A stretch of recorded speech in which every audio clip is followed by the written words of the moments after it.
Hey everybody, Hoosier Jedi here with another, well, not exactly review.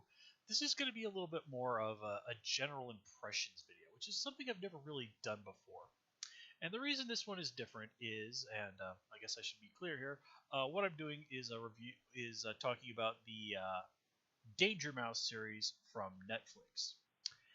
Uh, So this was a suggestion from a viewer, and it was actually something I'd kind of been meaning to get around and watch for a while. It's just one of you just hadn't gotten around to it. So since a viewer mentioned it, I sat down and I didn't watch the entire series, and that's why I'm going to call it an impressions video rather than a full-on review, because there's like 30 episodes of this show, which are generally about 10 minutes each, which is all well and good. The reason is that I didn't watch them all is I I just didn't really feel like it. So I watched it was like 5 or 6 episodes, and I think that's enough to do a an impressions. But I don't think it would be fair of me to say review the show with only that. And now I need to be clear here that one, I didn't really think that there was anything wrong with the series. Now the original Danger Mouse was something I watched all the time when I was a kid. It was a staple of Nickelodeon at the time, and it holds. Well, I have a lot of fond memories of that show. It was even as a kid, I really was able to appreciate some of the rather witty humor in it, and admittedly, some things were probably a little lost on me, but nonetheless, Danger Mouse was almost certainly my first real exposure to anything in terms of British culture, and I wouldn't really be surprised if that ended up that particular style of humor, subconsciously is why I ultimately ended up being quite a big fan of British comedies. The very the very dry, very witty repartee that is such a real staple of that particular brand of humor, which I really really do enjoy. I can still remember you would see at the during this like the credits and stuff like you hear the dun, some I can't quite do it, but then like a picture of some building would rise up out of the background, and it would say Thames, which of course me being a kid at the time I thought was pronounced Thames. But nonetheless, as I said, that Danger Mouse was almost certainly my first real exposure to British culture, and it would kind of remain the main one I had as far as I can remember until I kind of discovered Doctor Who when I was a freshman in high school, and discovered it on the Doctor Who on the local PBS station.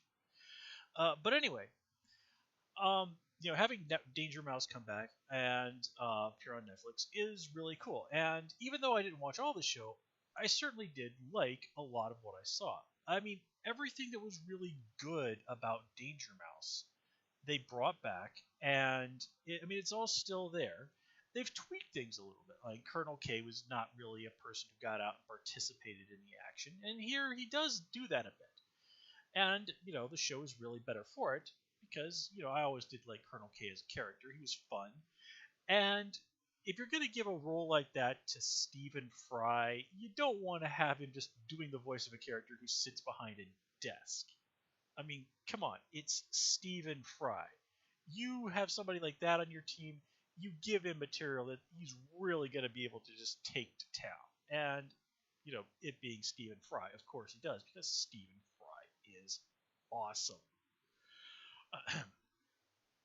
Another reason that I wanted to actually check this out was I'd heard that Lena Headley from Game of Thrones was on the show voicing a character called Jeopardy Mouse. And I'm like, okay, Queen Cersei voicing a cartoon mouse. This I've got to see. And yeah, she comes in here, and it's pretty easy to tell that it's her. Um, I think Jeopardy Mouse is supposed to be like an American CIA agent or something like that. Lena Headley's American accent. Well, she's no Hugh Laurie, but she certainly does a serviceable job. And Jeopardy Mouse does address, along with Professor Squawk and Cluck, as I believe the character's name, does address one of the flaws of the original series is that if there are any female characters of note, I sure as heck can't remember them. But here you get two female characters, and they're both pretty cool.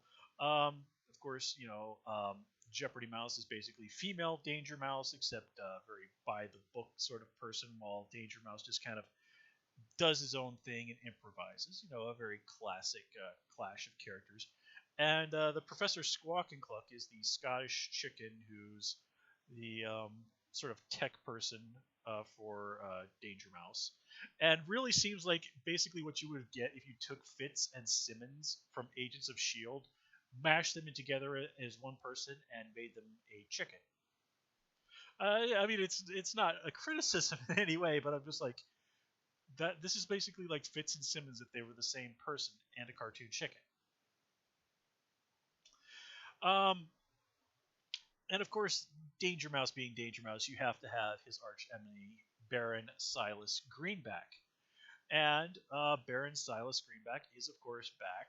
And he's not quite as raspy as he was in the original series, but again, different actors, so you can't really hold that against him. It was great to see the Frog's Head flyer again. Not exactly digging the Baron's purple color scheme this time around, but minor detail. I guess the biggest difference there. Oh, also not really digging the purple on Count Duckula, but we'll talk about him some more in a moment. Now, if you're a British viewer, you might not know that when they brought the show over to the United States, the character of Stiletto was redubbed. Basically, and if you're from America, you might not know, he had a different voice in the UK. In the UK version, he was called Stiletto Mafioso, and he spoke with this really ridiculous, over-the-top Italian accent. When the show was brought over to the United States, because of course a lot of people in America are of Italian ancestry, he was redubbed and given this kind of Cockney accent to sort of basically seem like that they weren't ragging on people of Italian ancestry. And remember, there are a lot of people in America of Italian ancestry, and this is the kind of things that, particularly back in the 1980s, when the show was made and brought over, yeah, they would have not been happy campers, and Nickelodeon just didn't want to deal with that.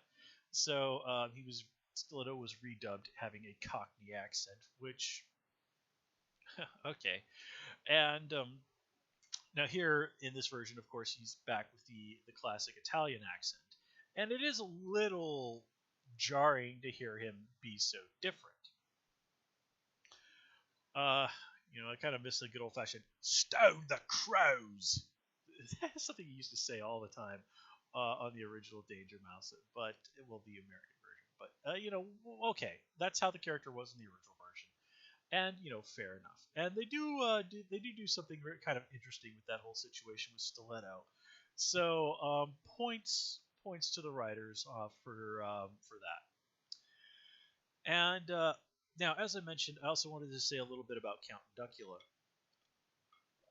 And Count Duckula was quite the character from the original Danger Mouse, and I really did like the updated version that they brought on him of him that they brought onto the show. I'm like, okay, I've got to hunt up the Count Duckula episode. Again, not exactly digging the purple color scheme that he gave him. It just made him seem a little too garish. The original Count Duckula had, very traditional kind of black and white clothes with a little bit of color thrown in there. He had a very traditional vampire kind of look. Here, he's much more, his sort of show busy kind of look is much more played up. But I really did love how they sort of, and I really kind of hate to use such cliche industry jargon, but reimagined Count Duckula for the modern era. And oh man, is Count Duckula like the perfect character for the modern times? Days of social media, 24/7 TV. Man, oh man, I mean that's just right up Count Duckula's alley. Uh, kind of wish they'd done a little bit more with him, and like the details of Count Duckula. But of course, Count Duckula also received his own spin-off cartoon where you found out a little bit more about his family, and he had Igor and Nanny, his sidekicks, and the teleporting castle, and all this other stuff. But again, they're only 10-minute episodes, so you just kind of have to realize that some things are just going to be have to sacrifice for the sake of brevity. But now that he's established, they can always do more with him in the future. And at the end of the day, Danger Mouse on Netflix is good. If you're a fan of the original show, you're really not going to have too awful much to complain about in terms of what you're going to see on this show. I mean, there are one or two tweaks that I wasn't super happy with, but nothing's perfect. In fact, the only reason I haven't watched more of it is this kind of feels like one of those shows that's not in any real way, shape, or form bad. It's just a show I kind of have to be in the mood to watch. And when I watched the first couple of episodes, I just really wasn't in that right mood to watch it.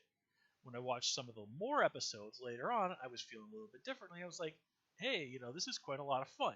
Also, they were late episodes that were later on in the series, and like most shows, Danger Mouse is one of those shows that it took it took them a little while to find exactly the balance they were looking for to exactly find their voice, and that's just an inevitability.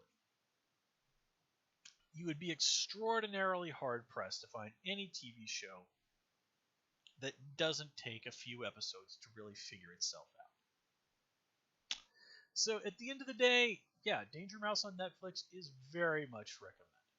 It's a really great take on what was already a very good show to begin with, and it takes all the good stuff, brings it in, and puts it out there in a way that modern people can enjoy if they've never seen Danger Mouse before, and people like me who are fans of the original series can come back here and be reminded of why Danger Mouse was such a great, great show. And with that, folks, I'm going to call it here. As always, please comment, rate, and subscribe. And of course, you can follow me on Twitter at Hoosier Jedi. And please also join me on Tumblr at Jedi Reviewer. Until next time, take care and have a good one.